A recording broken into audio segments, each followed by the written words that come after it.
আসসালামু আলাইকুম। কে কেমন আছো? যে যেখান থেকে ভিডিওটা দেখো, লাইক, কমেন্ট, শেয়ার, সাবস্ক্রাইব করবা। তবে তোমাদের সাথে একটা কথা শেয়ার করি। এবছরের শীত কিভাবে যাইতেছে আমি উপর আল্লাহ ছাড়া কেউ বোঝাইতে পারবো না। এবছর না, এখানে আসার পর থেকে শীতটা অনেক প্রচুর পরিমাণ কষ্ট করতেছি। ওদের কাছে 2টা টাকা হয় না যে একটা শীতের কাপড় কিনে দিতে। ওদের শুধু হয় ওদের খাবার টাকাটা ওদের জন্য, আমাদের জন্য না। আমাদের জন্য শুধু থাকে কাজ, কাজ আর কাজ। কাজ করতে পারলে ভালো। তবে আজকে আমার কাজ নেই। আজকে আমার বাড়ির সব ঘুরতে গেছে, আমার অন্যখানে রেখে গেছে, তাই বসে বসে তোমাদের সাথে ভিডিও করতেছি। হয়তো নাচ গানের ভিডিও আমরা দিতে পারি না, কারণ আমরা এগুলোর মধ্যে পারিও না, আর এগুলো আমাদের অভ্যস্ত না, এগুলো করতেও পারবো না।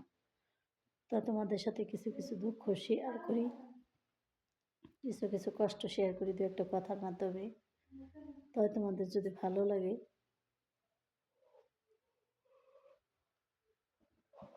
প্রচুর পরিমাণ ঘুম আসতেছে, কিন্তু ঘুম আসার ক্ষমতা নেই।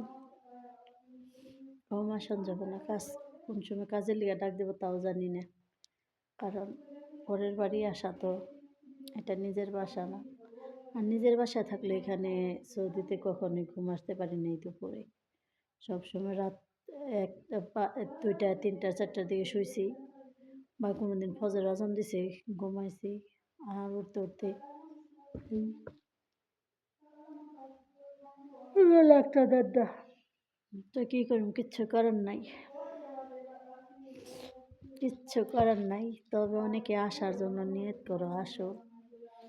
সবার ভাগ্যে তার এক হয় না, কারো ভাগ্যে ভালো, কারো ভাগ্যে খারাপ। তবে আমাদের ভাগ্যটা সবসময় খারাপ ছিল। আমরা যেমন কষ্ট করেছি বাবা মার ঘরে, হেমন স্বামীর ঘর, হেমন পরের ঘর, সবটাই আমাদের এক।